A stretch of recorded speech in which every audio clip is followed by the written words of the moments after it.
Hi, today we're gonna be talking about how the bushfires in Australia affects the agriculture and wood forests. As we all know that in September 2019, major bushfire occurred in Australia in the eastern and southern parts of Australia, which affected the major forest land over there. As per report of April 2020, around 8.5 million hectares of forest land was affected due to the bushfires, which included 8.3 million hectares of native forests and 130,000 hectares of commercial forests. Due to the bushfires, wood production was affected, as well as house building over there was also affected due to shortage of wood production in Australia. The bushfire was a major crisis which hit the economy as well as the natural habitat in Australia. Commercial plantations have been hit hard as a result of the wildfires, as 130,000 hectares have been burnt.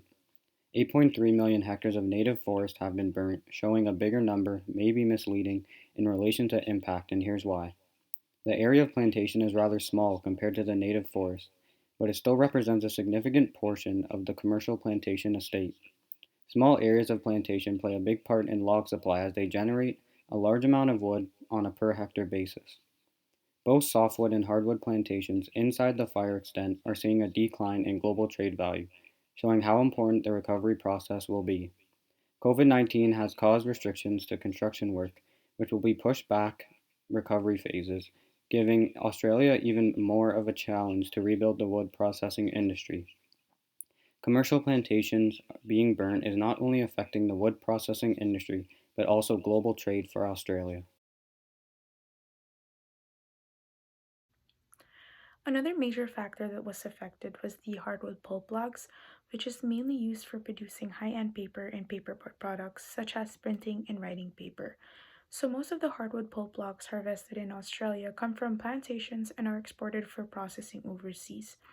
Some trees that have minimal damage could be salvaged. Unfortunately, some majority of the trees are severely burnt and that they could not be recovered nor used.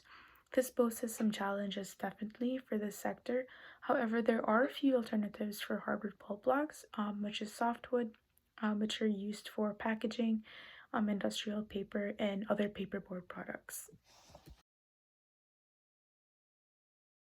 Be explaining the point about the impact on the exports and whether they will be increasing or decreasing or they will remain static.